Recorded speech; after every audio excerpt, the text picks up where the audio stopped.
हे आपण सर्वांनी पाहिलं की मोदीजींच्या नेतृत्वामध्ये नॅशनल डेमोक्रेटिक अलायन्स एनडीए विकासाच्या दृष्टीने घोडदौड आपल्या देशासाठी करत आहे.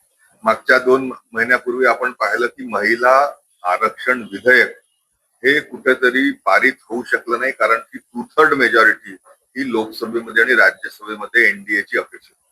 अशा याच्यामध्ये असे सर्व खासदार ज्यांना वाटतं की महिला आरक्षण पारित व्हावं, त्यांनी जर एनडीए मध्ये येण्याचं ठरवलं असेल तर आम्ही सर्वजण मिळून त्याचं मनपूर्वक स्वागत करतोय, अभिनंदन करतोय, आभार देखील मानतोय. मग त्यामध्ये बंगालचे खासदार असतील, त्यामध्ये महाराष्ट्रातले येत असलेले खासदार असतील, यांचं सर्वांचं मनपूर्वक खूप खूप स्वागत.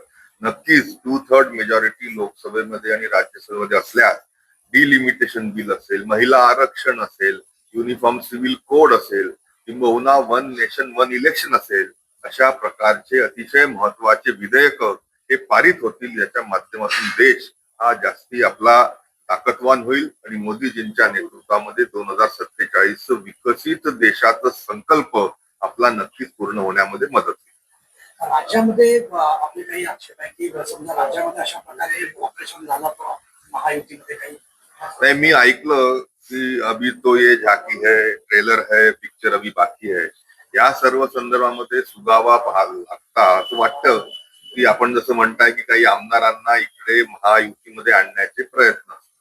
माझं त्या निमित्ताने महायुतीचा, भारतीय जनता पार्टीचा आमदार म्हणून माझ्यासमोर एक प्रश्न आहे की तसंच 237 प्लस इंडिपेंडेंट असं बलाढ्य असं बहुमत हे विधानसभेमध्ये सन्माननीय देवेंद्रजींच्या नेतृत्वामध्ये राज्य सरकारला आहे, त्याचा फायदा विकासाला होतो आहे.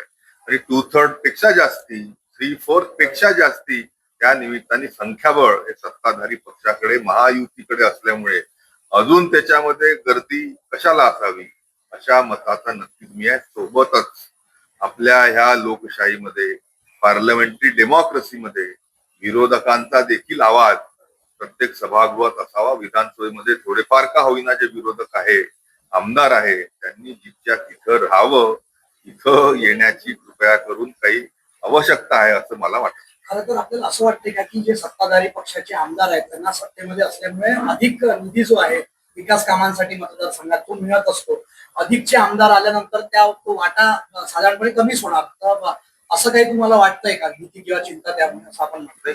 अनावश्यक गर्दी अति तिथे माती असं जे म्हणतात, ती कशाला हवी? शेवटी विकासाच्या निधीमध्ये विभागणी अजून जास्ती कशाला हवी?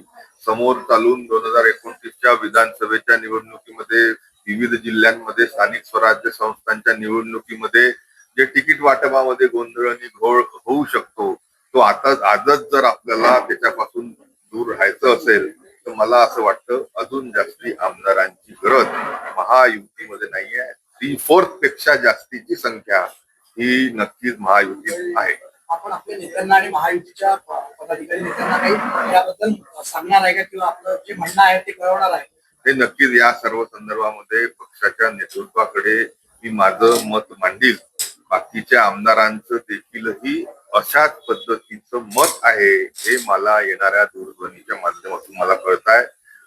माझे प्रयत्न हेच आहेत की त्या निमित्ताने अनावश्यक गर्दी टाळावी आणि लोकशाहीमध्ये विरोधकांना देखील आपला आवाज बनून तिथे प्रतीत होण्याच्या दृष्टीने काही आमदारांनी विरोधात राहावं.